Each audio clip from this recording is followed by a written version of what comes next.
በክርስቶስ ስም ሰላም ላችኋለሁ። እንደምን ሰነበታችሁ? እዚህ ቁጭ ብዬ አመቱ ትዝ አይለኝም። አንድ ቦክሰኛ ኢትዮጵያ ውስጥ ያሉትን ቦክሰኞች በሱ ኪሎግራም ያሉትን ሁሉ ዘርሮ አሸነፋቸው እና አሜሪካ ውስጥ ከሱ ኪሎግራም ጋር ለመወዳደር ሲሄድና ሲሸኝ ወደ አይምሮ የመጣ እና ብዙ ባንዲራ ይዘዋል፣ በብዙ እስክስታ ታጅቧል እና አደራህን በሚል ሞራል አጅበውት ኢትዮጵያን ወክሎ ወደ አሜሪካ ሄደ እና እዛ ስከታተለው ነበር። ልክ በተባለው ኪሎግራም ቦክስ ለመወዳደር ሚዛን ላይ ሲወጣ ከተመደበው ኪሎ በላይ ጨመረ እና ራሱን ስላልገዛ የሰጡትን ሁሉ ስለበላ ተልኮውን ረስቶ በሄደበት አውሮፕላን ወደ ኢትዮጵያ መለሱት። አፈርን በሰውየው ኪሎ መጨመር አፈር እና ብዙ አልቆየም። እንደገና አንድ ዋናተኛ ደግሞ ኢትዮጵያ ወክሎ ሲወዳደር አየን በቲቪ እና ትንሽ ቦርጩ ገፋ ያለ ነው። እንደ ዋናተኞች ከጎኑ እንደቆሙት አይደለም። ጋዜጠኞች ሁሉ ካሜራም እዛ ቦርጫ ዋናተኛ ኢትዮጵያዊ ላይ ነበር። በጣም ተሳለቁብን። በእውነት አፈር እና ቦክሰኛውም ዋናተኛውም ተልኮ ተኮር ሳይሆን እንጀራ ተኮር ነበሩና አፈርንባቸው። ትዝ አለኝ ይሄን መልእክት ሳካፍል እንደ መግቢያ ይመጥን ይሆን ባላቅም፣ ግን ዛሬ ማካፈላችሁ በመጠን ኑሩ በሚል ርዕስ እንዴት ነው በመጠን የምንኖረው፣ መጠን ስናልፍስ መለኪያው ምንድነው በሚል ርዕስ ስለ መጠን በመኖር እንዳናንቀላፋ፣ ለዲያብሎስ ተጋልጠን እንዳንሰጥ፣ ለመጸለይ እንድንችል በመጠን መኖር እንዳለብን ጴጥሮስም አሳስበዋል። ይህንን በመጠን መኖር የሚለውን ርዕስ መጠን ያለፉ ሁለት ሰዎችን ስላጎላልኝ ትንቢተ ኢሳይያስ ምዕራፍ 22 መጽሐፍ ቅዱስ ከያዛችሁ በብሉይ ኪዳን ገጽ 542 ላይ ትንቢተ ኢሳይያስ ምዕራፍ 22 ከቁጥር 12 ጀምሮ እስከ 25 ድረስ አነባለሁ። 40 ደቂቃ ነው ማካፈላችሁ፣ በሰዓት ይጨርሳለሁ። ትንቢተ ኢሳይያስ ምዕራፍ 22 ከቁጥር 12 ጀምሮ እስከ 25 ድረስ ያለውን በጌታችን በኢየሱስ ስም አነባለሁ። በዚያ ቀን የሰራዊት ጌታ እግዚአብሔር ወደ ለቅሶና ወደ ዋይታ፣ ራስን ወደ መንጨት፣ ማቅን ወደ መልበስ ጠራ። እነሆም ከዚህ በኋላ ስሙ፣ እነሆም ሐሴትና ደስታ፣ በሬውንና በጉን ማረድ፣ ስጋን መብላት፣ የወይን ጠጅ መጠጣት ሆኗል። እናንተ ነገ እንሞታለን እንብላ እንጠጣ ብላችኋል። ይህም ነገር በሰራዊት ጌታ በእግዚአብሔር ጆሮ ተሰማ። እስክትሞቱ ድረስ ይህን በደል በእውነት አይሰራይላችሁም ይላል የሰራዊት ጌታ እግዚአብሔር። የሰራዊት ጌታ እግዚአብሔር እንዲህ ይላል፣ በቤቱ ውስጥ ወደ ተሾመው ወደዚህ አዛዥ ወደ ሳምናስ ሂድ፣ እንዲህ በለው፣ መቃብር በዚያ ያስወቀርክ፣ ከፍ ባለ ስፍራ መቃብር ያሰራህ፣ በድንጋይ ውስጥ ለራስህ መኖሪያ ያሳነስክ፣ በዚያ ምን አለ? በዚህስ ባንተ ዘንድ ማን አለ? እነሆ እግዚአብሔር በኃይል ወሮሮ ይጥልሃል፣ አጠንክሮ ይጨብጥሃል፣ ጠቅልሎም ያንከባልልሃል፣ ወደ ሰፊቱ ምድር እንደ ኳስ ይጥልሃል። አንተ የጌታ ቤት እፍረት፣ በዚያ ትሞታለህ። በዚያም የክብር ሰረገሎች ይሆናሉ። አዛዥነትህን ከአዛዥነት ስራ አሳድድሃለሁ፣ ከሹመትህም ትሻራለህ። በዚያ ቀን ባሪያ የኤልያቄምስ ልጅ ኤልያቄምን፣ የኬልቅያስ ልጅ ኤልያቄምን እጠራለሁ። መጎናጸፊያህን አለብሰዋለሁ፣ በመታጠቂያህም አስታጥቀዋለሁ፣ ሹመቱንም በእጁ አሳልፌ እሰጠዋለሁ። በኢየሩሳሌም ለሚኖሩ ለይሁዳ ቤት አባት ይሆናል። የዳዊትን ቤት መክፈቻ በጫንቃው ላይ ያኖራለሁ። እርሱም ይከፍታል፣ የሚዘጋ የለም፣ እርሱም ይዘጋል፣ የሚከፍት የለም። በታመነ ስፍራ እንደ ችንካር ተክለዋለሁ። ለአባቱን ቤት የክብር ዙፋን ይሆናል። የአባቱን ቤት ክብር ሁሉ ልጆቹንም የልጅ ልጆቹንም ከጽዋ ዕቃ ጀምሮ እስከ ማድጋ ዕቃ ድረስ ታናሹን ዕቃ ሁሉ ይሰቅሉበታል። በዚያ ቀን ይላል የሰራዊት ጌታ እግዚአብሔር፣ በታመነው ስፍራ የተተከለው ችንካር ይወልቃል፣ ተሰብሮም ይወድቃል፣ በእርሱም ላይ የተሰቀለው ሸክም ይጠፋል። እግዚአብሔር ተናግሯልና። በጣም ከበድ ያለ ነው በእውነት፣ ከጠዋቱ ይልቅ ለየት ያለ ነው የአሁኑ መልእክት። በልብ ስፋት በትህትና እንድትሰሙኝ ነው የምለምነው። ጌታ እንዲያስተምረን ጥቂት እንጸልያለን። አመሰግንሃለሁ። አንተ ልትመጣ በደጅ ነው። ነገር ሁሉ ሊጠቀለል እግዚአብሔር ሆይ የመጨረሻው ሰዓት እንደደረሰ ይመስለናል። በዚህ በመጨረሻ ሰዓት ምን ማድረግና እንዴት መኖር እንዲገባ ጌታ ሆይ ዛሬ መንፈስና ሕይወት የሆነው ቃል እንዲገለጥልን፣ ደግሞ ለመስማት አቅም ለመኖርም ጸጋ እንድትሰጠን በኢየሱስ ስም እንለምናለን። አሜን። የዚህ ክፍል አውድ እንዴት እንደተጻፈ ሲገባን ነው መልእክቱ የሚገባን።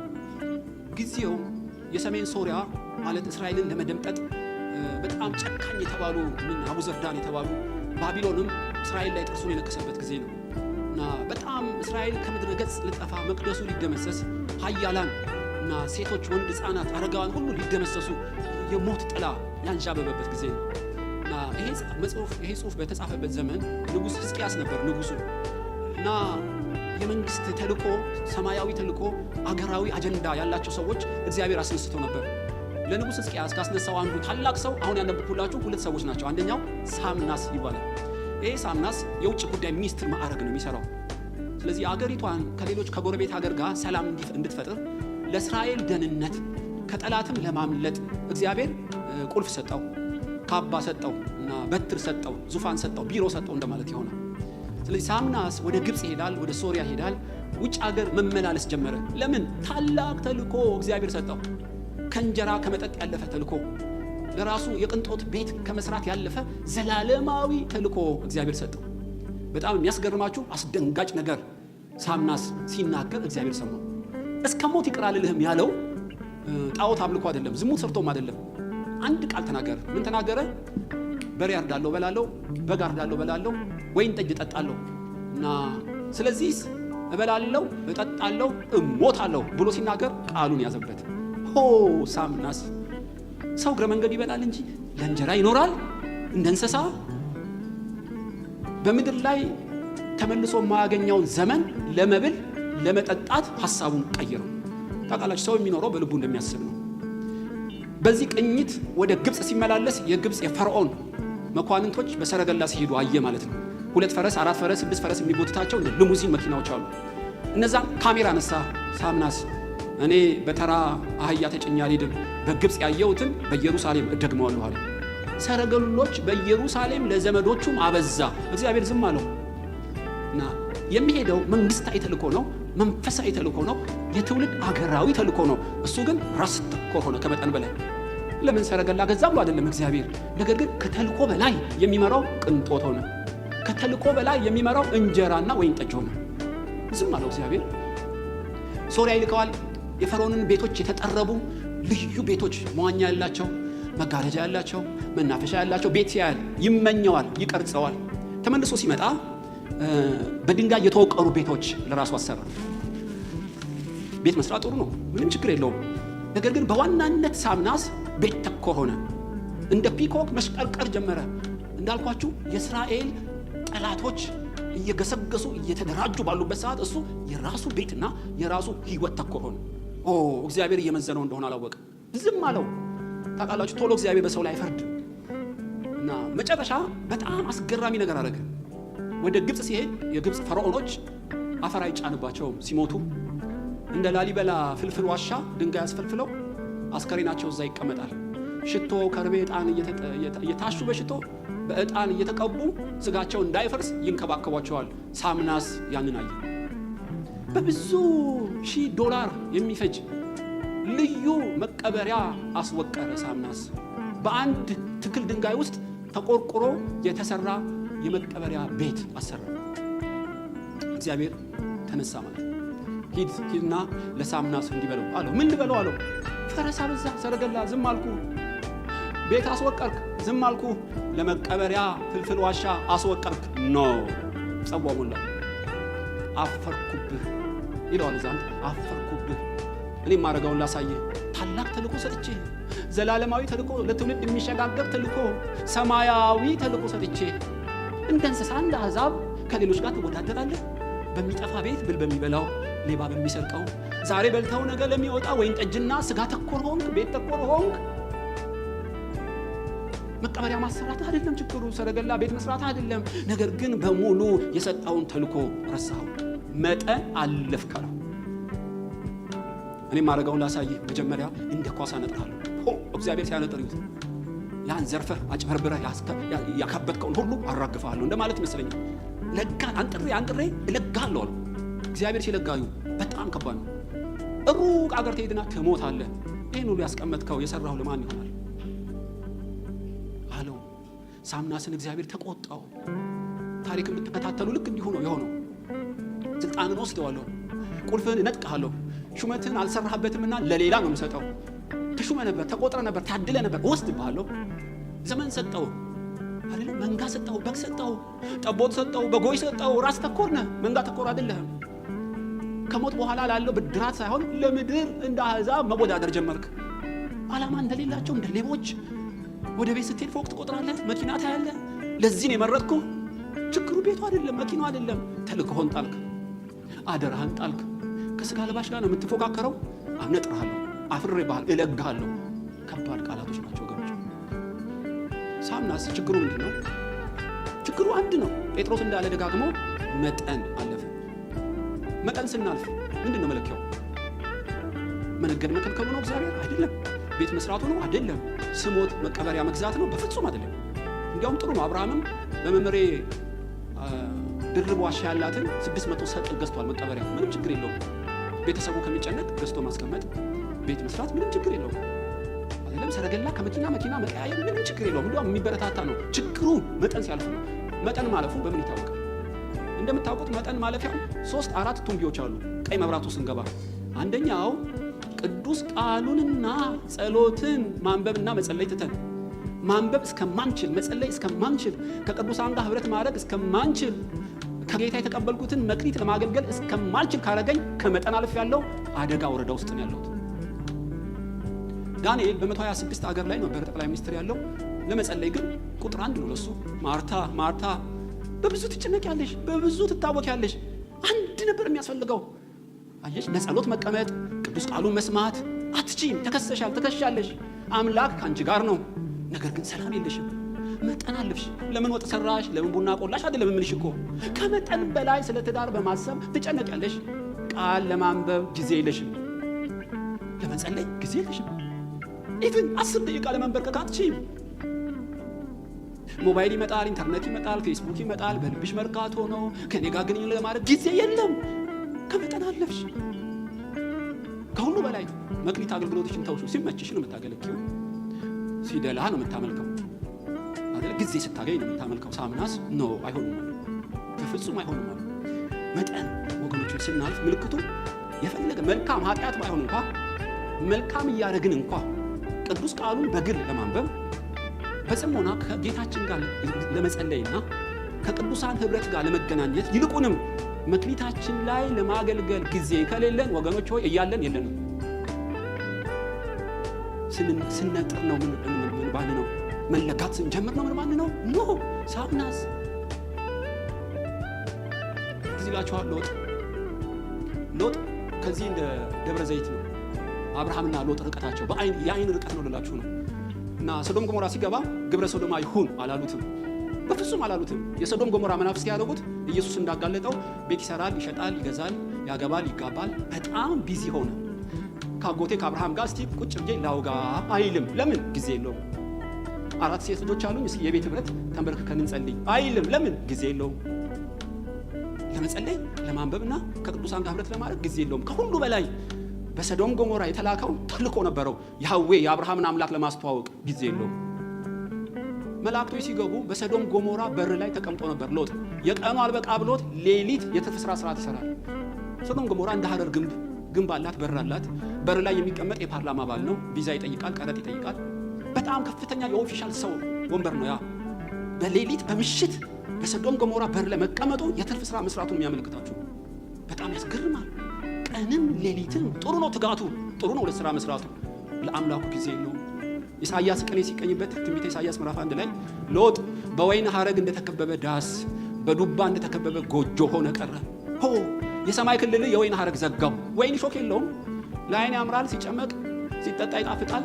እየጣፈጠ እያማረ የሰማይ ክልልህን ዘጋው። ጸሎት የለ ጽሞና። ዱባ ሾክ የለውም፣ የዋትሁት ነው። ጎረቤት ካለው ጓደኛ ጋር እንዳትገናኝ ዱባ ዘጋ። እግዚአብሔር ጣልቃ ባይገባ እንደ ሶዶም ገሞራ ተጣጣ ነበር። ሎጥ ነፍሱ ዳነች እንጂ ብድራት የለውም። ቤቱ ተቃጥሎ ነፍሱን እንዳዳነ ሰው ነው የሚቆጠረው። የምታውቁት ሌባ የማይሰርቀው ብል የማይበላው እግዚአብሔር ለሚወዱት ባዘጋጀው በአብርሃም ሙላት መግባት አልቻለም። ለምን? መጠን አለፈ። የሎጥን ሚስት አስቧት ያለው ጌታ ያለ ምክንያት አይደለም። በመልአክ ተጎትታ እንደ ካቦ ጭቃ ውስጥ እንዳለ መኪና ከሶዶም ገሞራ ምድር ቢያወጣት እንኳ ያለው ንብረቷ 90 ዲግሪ ያዞራል። ታውቃላችሁ፣ የጨው አምድ ሆነች። ሎጥ ከመጠን በላይ ምድር ተኮር ሆነ፣ አጥልቆ ቆፈረ። እግዚአብሔር ግን የሰማይ ተልእኮ ነበር የሰጠው። መጠን አለፈ ማለት ነው። በዚህ ጉባኤ በእርግጥ እግዚአብሔር መልእክት አለው። እንደ ኤሳው ለዚህ ዓለም የሚመች ምድራዊ ሰው ለሚጠፋ ምስር ወጥ ክብሩን እንደሸጠ ሳምናስ ክብሩን ሸጠው። ይገርማችኋል። ሰለሞን ተጠንቀቃለሁ። ዳዊት ምንም ከልጅነት ትንቢት መጥቶልህ ካንተ የሚበልጡ ብዙ ያሉ ለአንተ ንግስና የተሰጠው በካህናትና በሕዝቡ ፊት እነግርሃለሁ የእግዚአብሔርን ቤተ መቅደስ ትሰራ ዘንድ ነው። ተጠንቀቅ ልጄ ሰለሞን፣ ስም አለው። በሰው ፊት ነው የምነግርህ። ብር ይኸው፣ ወርቅ ይኸው፣ ብዙ እንጨት ብርና ድንጋይ ይኸው፣ 1 ሚሊዮን ብር እንካ ከፈለግ ለአንድ ነገር ነው፣ ቤተ መቅደሱ ትሰራ ዘንድ ነው። እኔ እሰራለሁ ብዬው ነበር፣ አይሆንም አለኝ። ደም አፍስሰሃል፣ ልጅ ሰለሞን ይሰራል አለኝ። ማስተር ፕላኑ ይኸው፣ በኦርናው ድማ ነው የምትሰራው። የእግዚአብሔርን ቤት ትሰራ ዘንድ ተጠንቀቅ፣ ደጋግሞ ነው የነገረው። ይገርማችኋል። ሰለሞን ተልኮ ተሰጠው። በምድር ላይ ለምንና እንዴት እንደሚኖር ገባው ማለት ነው። ብዙ አልቆየም ሰለሞን። የግብፅ ንጉሥ ልጁ እንዳረለት ኬጢያዊ፣ ያቡሳዊ፣ ፈሪዛዊ በሰልፍ መጡ። 1000 ሚስቶች አበዛ። በጣም አበዛ። 1000 ሚስት። አንዳንድ ልጅ ቢወልዱ አስቡት። ሲገረዙ ሲታመሙ እንደ ሄሊኮፕተር መዞር ነው። ለመጸለይ ጊዜ የለውም። 1000 ሚስት ተከቧል። ከቅዱሳን ጋር፣ ከካህናት ጋር፣ ከነቢያት ጋር ለመመካከል ጊዜ የለውም። 1000 ሚስት ከበውታል። ልጆቹን ተው ባይወልዱ መካን እንኳን ቢሆኑ በጣም በዛ። ነገሩ አንድ ነበር በቂ። የሰው ድካም ነው። 1 2 3 1000 የሰማይ አምላክ 300 ሚስት 600 ቁባት ያየውን ሁሉ ገቢ ሲያደርግ ከተልኮ አዘነብሉት። ለማንበብና ለመጸለይ አጣ ጊዜ። መኃልይን የጻፈ ሰለሞን፣ ምሳሌን መክብብን የጻፈ ሰለሞን ይገርማችኋል፣ ለማንበብ የጻፈውን ለማንበብ አልቻለም። ልጅ ሰለሞን ተጠንቀቅ፣ ልብ በወንድሞች እንዳይኮራ፣ እድሜ እንዲረዝም፣ የምታደርገው እንዲከናወንልህ እግዚአብሔር ለሙሴ የሰጠውን ፍርዱን፣ ሕጉን፣ ስርዓቱን ለማድረግ ተጠንቀቅ። ቃሉን ለማንበብ ያቆምክለት ይተውሃል፣ አደራህን። በሰው ፊት የነገረው ዳዊት ቅዱስ ቃሉን ለማጥናት ሴቶቹ አላስቻሉት። በተራራ ላይ መሰዊያ ለአጋንንት ሰውቶ፣ ለአጋንንት አጥኖ፣ ለአጋንንት ሰግዶ ያ ታላቅ ኮከብ ተምዘግዝጎ ወደቀ። ምናልባት በሽምግልናው እንዴት ኃያላን ሊወድቁ ቻሉ ብሎ ራሱን ቢጠይቅ ከመጠን የበዛ ማንነት በጣም ከባድ ነው ወገኖች። እኛ 1000 ሚስት አናገባም፣ ህገ መንግስቱም ኢኮኖሚም አይፈቅድ። በእርግጥ ግን ወደ ራሳችን ብታመጡት 1000 ኳስ ተጫዋች አርሴናል በሉ አይደለ፣ ፌስቡክ በሉ፣ አክቲቪስት በሉ፣ መጽሔት በሉ፣ የወረረን እኮ ማአተ ጉድ ነው። ጠቅላላ ሚዲያው ተይዟል። በመኪና ስንሄድ እንኳን እዛችን ለመጸለይ እንኳን አንችልም። በስልክ ያጣድፈናል፣ በቲቪ ያጣድፈናል፣ በተለዋዋጭ ረፍት በሌለው ነገር። ለአምላካችን የጸጥታ ጊዜ ነው። 10 ደቂቃ የለም ቁጭ ብሎ ለማንበብ አንችልም። ወሮ አልገርማችሁ፣ በጣም ከባድ ነው። ሚዲያ ጥሩ ነው፣ ኃጢአት አይደለም። ኳስ ጨዋታ ጥሩ ነው፣ መዝናናት ጥሩ ነው። ቃል ማንበብና መጸለይ ማገልገልና ከቅዱሳን ጋር ህብረት ማድረግ እስከማልችል ከሆነ አደጋ ዞን ውስጥ ሳምናስ አበዛኸው አለው። ሰረገላውን አበዛኸው፣ ቤቱን አበዛኸው፣ መቀበሪያን አበዛኸው። ኖ ተልእኮህንም ጣልክ። እስራኤል በጭንቅ ውስጥ ሆና ቀን ሳለ ልታደርግበት የምትችል አገልግሎት ሰጥቼ ትቀልዳለህ በጸጋ? ኖ ማንም የማይሰራበት ሌሊት ይመጣል። ስለዚህ ጊዜ አይባክንም፣ ለሌላ ሰው ሹመቱን እሰጣለሁ። ትዝ ይላችኋል ኦዚያን የተባለ ንጉሥ በጣም ልቤን ይነካዋል። ኦዚያን በካህኑ ዘመን ቃሉን እያጠና እየጸለየ ሳለ እግዚአብሔር ኑሮውን አቀናው። ኦዚያንም ገነነ። ጠላቶቹ ተገዙለት፣ ግብር ገበሩለት። ኦዚያን ብዙ ዘይት፣ ብዙ እርሻ፣ ብዙ ከብት፣ በጣም ዝናው ጨመረ። በበረታ ጊዜ ልቡ ታበየ። ለምን ታበየ? ቃሉን ማጥናት አቆመ፣ መጸለይ አቆመ። ልብን መቆጣጠር አልቻለም። ሰው ከመጠን ሲያልፍ ፈጣን 3 ምልክቶች አሉ እንደምታውቁት። በማያገባው ይገባል። ኦዚያን ካህን ልሁን አለ። እሱ የነገስታት ዘር እኮ ነው፣ የሌዋዊ ዘር የለበትም። በማያገባው በቤተ ክህነት ዕጣን አጥናለሁ አለ። አረ ኦዚያን አይመጥንም፣ ያንተ አይደለም፣ ከገደብ አለፍ ካሉት 85 ካህናት ተቆጡት። 85ቱንም ተቆጣቸው። እግዚአብሔር በለምጽ መታው፣ በተቆለፈ ቤት ኖረ። ኢዮአታም በፋንታው ነገሰ። ከመጠን አለፈ። ኦዚያን ባከበረው መጠን አላከበረውም። ቃሉን፣ ካህናቱን፣ የእግዚአብሔር አገልጋዮችን ጸሎቶችን አላከበረም። ወደ ሰማይ ወጣ። ይገርማቸዋል። የሰማይ አምላክ ተገናኘው። ከባድ ነበር። በተዘጋ ቤት ለምጻም ሰው ስለሆነ በብሉይ ኪዳን ቆለፉበት። ምግብ በእንጨት ላይ አስቀምጠው ያቀብሉት ጀመር። ሰርግ የለም፣ ለቅሶ የለም። ረጅም የጽሞና ሰዓት ገባ። ኦዚያን መጽሐፍ ጻፍ ብትሉት ወይም ስበክ ብትሉት የመጀመሪያው ርዕስ በመጠን ኑሩ ሊላችሁ ይችላል። እዛ ሲጽፍ ገባኝ። መጠን ማለፍ፣ ቃል ማንበብና መጸለይ እስከማልችል ሄጄ ነበር። ለካ እንደወጡ መቅረት አለ። ኦዚያን ብዙ ነገር ሊመክር ይችላል። ዛሬ እግዚአብሔር በእኔ ውስጥ አድሮ በእውነት ይመስለኛል ጠዋት የጠዋቱን መልእክት ለመድገም ተዘጋጅቼ እዚህ ቢሮ ውስጥ ሆኜ ይሄ መልእክት ወደ ልቤ መጣው። ለዚህ ለ10 ለ15 ሰው መልእክት ሊኖረው ይችላል። ህሊናችሁ የሚከሳችሁ፣ መንፈስ ቅዱስ የሚፈርድባችሁ፣ ከመጠን እንዳለፋችሁ፣ ሰላም የሌላችሁ አላችሁ። እግዚአብሔር ይላል ለማንበብና ለመጸለይ ከቅዱሳን ጋር ህብረት ለማድረግ ይልቁን የሰጠውሽን መክሊት አገልግሎት ለማገልገል ህይወታችን በዛ ሊቃኝ ይገባል። በሚጠፋ እንጀራ መኖር የለበትም።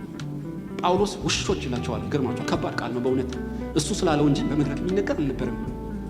ሆዳቸው አምላካቸው ሐሳባቸው ምድራዊ የሆነ እነዚህ ውሾች ብሎ ፊልጵስዩስ ላይ ይጽፋል። ለእንጀራ ተኮር ለክብር ተኮር ብቻ እያለቀስኩ ላለው ፍጻሜያቸው ጥፋት ነው ይላል። እንደ ሳምናስ ይለጋሉ ማለቱ ነው።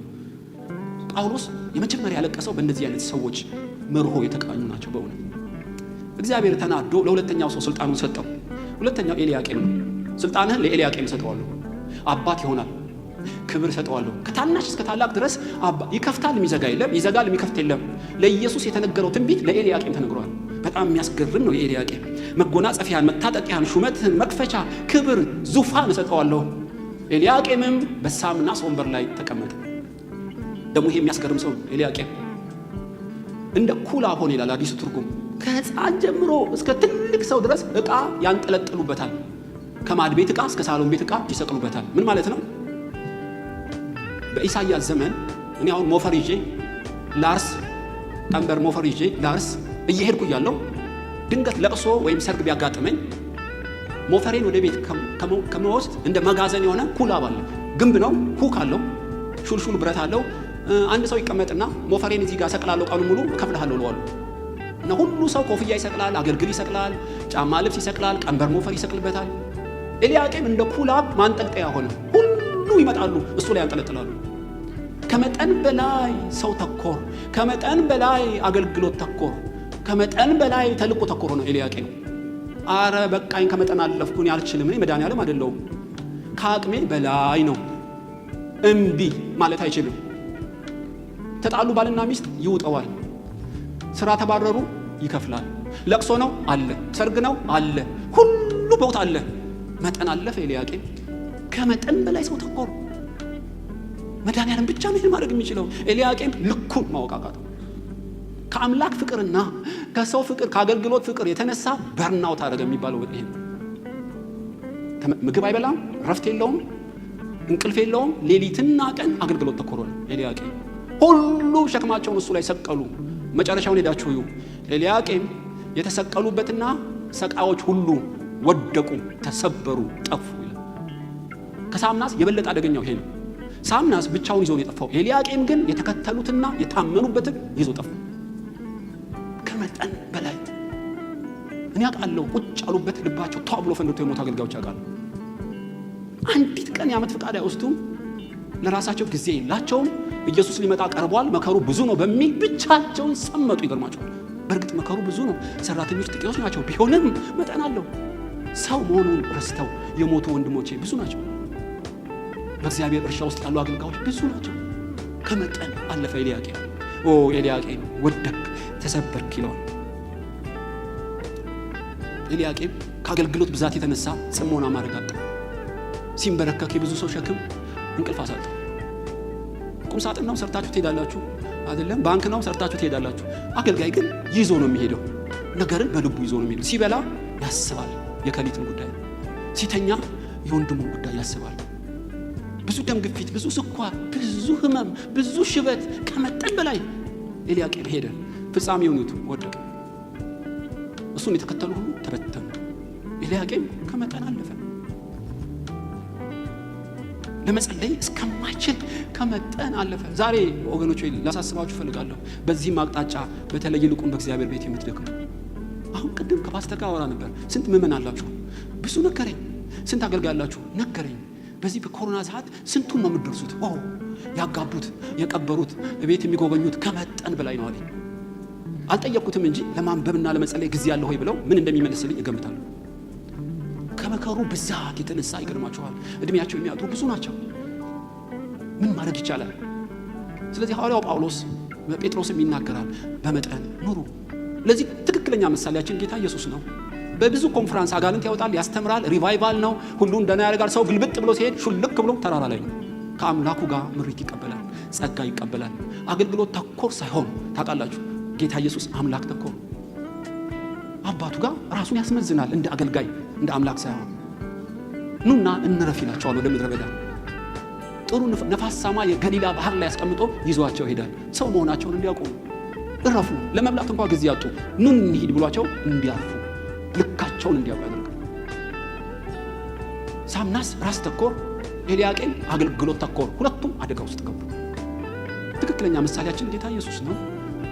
ቀኑ ቅርብ ነው። በእርግጥ ጌታ ሊመጣ በደጅ ነው። መከሩ እጅግ ብዙ ነው። ቢሆንም ወገኖች ሆይ በመጠን መኖር መማር አለብን። መጠኑን በምን አውቃለሁ? እንዳልኳችሁ ነው። ብዙ አገለግላለሁ በተጠራውበት ሁሉ። ለማንበብ ጊዜ ካሳጣኝ እቆማለሁ። ለመጸለይ ጊዜ ካሳጣኝ፣ ከቅዱሳን ጋር ለመመካከል ጊዜ ካሳጣኝ፣ ተልእኮዬን እስክጥል ድረስ ካዘፈቀኝ አደጋ ውስጥ እንደሆንኩ ምልክት ነው፣ ይገባኛል፣ እቆማለሁ። ስለዚህ ከጌታ ቃልና ከጸሎት ከቅዱሳንና ከአገልግሎታችን ጋር ህያው ግንኙነት ካለን ችግር የለም መጨመር፣ እስክንችል ድረስ መጨመር። የኋላውን እየረሳን መዘርጋት ችግር የለውም። ማንበብ፣ መጸለይ፣ ከቅዱሳን ጋር ህብረትና ተልእኮዬን ካስጣለኝ ግን ወገኖች ሆይ ሁሉን ማቆም ይሻላል። ጠፍቼ ከማጠፋ ወደ ቃል መመለስ ይሻላል። የቆምኩ መስሎኝ እንዳልወድቅ ወደ ጸሎት መመለስ ይቻላል። ስለዚህ ይህን ሚዛን እንድንጠብቅ እግዚአብሔር ዛሬ ያሳስበናል። በእውነት አሁን ብዙ ጸሎት በልቤ አለ።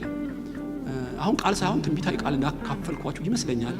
በእውነት በርህራሄ ለአንዳንዶች ሻርፕ ተርኒንግ የለውምና እንዴ ባምፐር የለውም የሚያነቃ ቀስ እያለ እያጠለቀ እያበዛ ስራ ከአምላክ ሊያርቃችሁ በጣም አደገኛ መንገድ ውስጥ ያላችሁ እንዳላችሁ ይመስለኛል።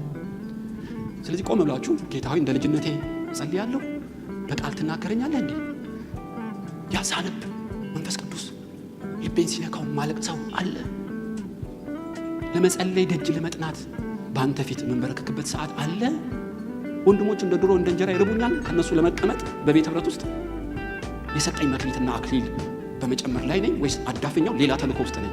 ቆም ብሎ ራስን መጠየቅ ጥሩ ነው። እንደ ሳምናስ እንደ ኤልያቄም ከመሆን ኢየሱስ ያድነን። እንጸልያለን። በእውነት 3 ደቂቃ ልጸልይላችሁ ለምናለሁ። በዚህ ጉባኤ ላለን እግዚአብሔር መልእክት አለው። ልጄ ሆይ የናፈቀኝ አገልግሎትሽ ሳይሆን አንቺው ነሽ ነው የሚለው እኮ ጌታ። የለህም መሰዊያሽ ላይ አጣው። እንደ ድሮ ተንበርክከ ስታወራኝ የነበረው ያ ፍቅር የታል? አገልግሎት ሊሸፍነው አይችልም። ጌታዊ ጊዜ የለኝም ቤት ስራ ላይ ነኝ አትሉትም። ታውቃለህ የቤት ኪራዩ ወጪው ብዙ ነው፣ እዛም ሮጥ ብዬ መስራት አለብኝ። በምንም አይነት አይሆንም። እሺ አይልም። ነፍስሽ እየሞተ እንደ ሳምናስ ብትበላ ምን ይጠቅማል? ተልእኮ በእግሩ ስር እንድትሆኝ እንደ ማርያም እንድትጸልይ እንደ ማርያም እንድትቀንስ ያለምን ሩጫ እግዚአብሔር ይፈልጋል። ተይ አላለም። ገዳም ውስጥ አይደለም የምንኖረው፣ ግን በመጠን አድርገው ልጄ ሆይ የሚል ይመስላል። በአገልግሎት ማሳበብ አትችሉም። በመብል መጠጥ ማሳበብ አትችሉም። በቤት ስራ ማሳበብ አትችሉም። በፍጹም መተኪያ የለውም። የእግዚአብሔር ቃል፣ ጸሎት፣ አገልግሎት፣ የቅዱሳን ህብረት መተኪያ የላቸውም። ቀይ መብራት የሚያበሩባችሁ ካሉ ግድ የለም፣ ምሕረቱ ብዙ ነው። አረንጓዴ ያበራዋል። መመለስ ብቻ ነው። እበላለሁ፣ እጠጣለሁ፣ ጎተራ ሰራው፣ ነፍሴ ሆይ ብይ ጠጪ፣ ለብዙ ዘመን የሚበቃ ሰነፍ አለው። በዚህ ምድር የምትኖረው ጎተራ አስፍተህ ልትበላ ነው፣ ዛሬ ነው የምትሞተው አለው። ሰነፍ ሆነ ማለት ጎተራ መስራቱ አይደለም ኃጢአቱ፣ መዝራት ማጨዱ ጎተራው አይደለም፣ እህሉ አይደለም። የሚኖረው ለመብል ነው ብሎ ተናገረ። ኖ ለመብል አትኖሪም ሲስተር፣ እግረ መንገድ ትበላለህ። መኖሪያ በሰማይ ነው። በምድር ለተልእኮ ነው የምትኖረው። እግዚአብሔር መጠን ያለፉ ሰዎች በአገልግሎትም በዓለማዊ ምኞትም ቢሆን ነፍሳችን የከሳች ብትኖር ወገኖች ሆይ መንፈስ ቅዱስ ናፍቋል፣ ኢየሱስ ናፍቋል። እናንተ በትህትና ይለምናል። መንጠር አለ፣ መለጋት አለ፣ ድጋሚ እድል አለማግኘት አለ። ቀን ሳለ ነው መስራት ያለብን። ኤልያቄም የተሰጠውን ዘመን ጨረሰው። ለንስሐ እንኳን እድል አጣ። ታውቃላችሁ ኤሳው እያለቀሰ ቢለምን እንኳን ድኩላ ተኮር ሆነ፣ ስጋ ተኮር ሆነ። መልሶ የማይገኘውን ጊዜ በለው። ከባድ ነው። አገልግሎትህን ወዴት አኖርከው? በምን ውስጥ ቀበርከው? ፓስተር አይደለም ቄስ አይደለም የሚጠይቅህ፣ ኢየሱስ ነው እኮ። ምን አረከው ይልሃል በእውነት። ስለዚህ ከእንቅብ ውስጥ ማውጣት አለብህ፣ መቅረዝ ላይ ማስቀመጥ አለብህ። ከጌታ የተቀበልከውን አባስተ ለመስጠት ጎሽ ታማኝ ባሪያ ወደ ጌታ ግባ ለመባል አይደለም። በመጠን ስትኖር ትጸልያለህ፣ በመጠን ስትኖር ታገለግላለህ። የአምላክ ድምፅን ይመጣልሃል። አሁን ጸጋ የምንለምድበት ሰዓት ነው። ጀስት 5 ደቂቃ ነው የቀረኝ። በዚህ 5 ደቂቃ ለራሳችን ለሀገራችን እማልዳለሁ። ጌታ ሆይ ጸልያለሁ። በእውነት መስበክ መስማት ቀላል ነው። ለመኖር ጸጋ ይጠይቃል። እንለምንሃለን ጌታ ኢየሱስ። እንደ ሄኖክ አረማመዳችንን አሳምረን፣ እንደ ዳንኤል ኑሯችን የቀና እንዲሆን፣ እንደ ጳውሎስ ሩጫው ተፈጸመ ለማለት አቤቱ በጸጋ እርዳን። እኛ መለጋት አንፈልግም። በአንተ መጨበጥ አንፈልግም ጌታ፣ መንጠር አንፈልግም። የሰማይ አምላክ ቀስ በቀስ በምድር ያለን ሩጫ ጨርሰን በአንተ መንግስት በፊትህም በሙላት መግባት ነው የምንፈልገው። አቤቱ በጸጋ እርዳን። የአይን አምሮት፣ የሥጋ ፍላጎት፣ የነፍስ ትምክህት ወስዶን ካንተ አርቆን ቢሆን አቤቱ በጸጋ መልሰን። እግዚአብሔር አምላክ ሆይ በራሳችን የምንገዛበት ጸጋ ስጠን ጌታ ኢየሱስ። እንለምንሃለን እንደ ልጅነታችን ወደ ቃል ውስጥ ጨምረን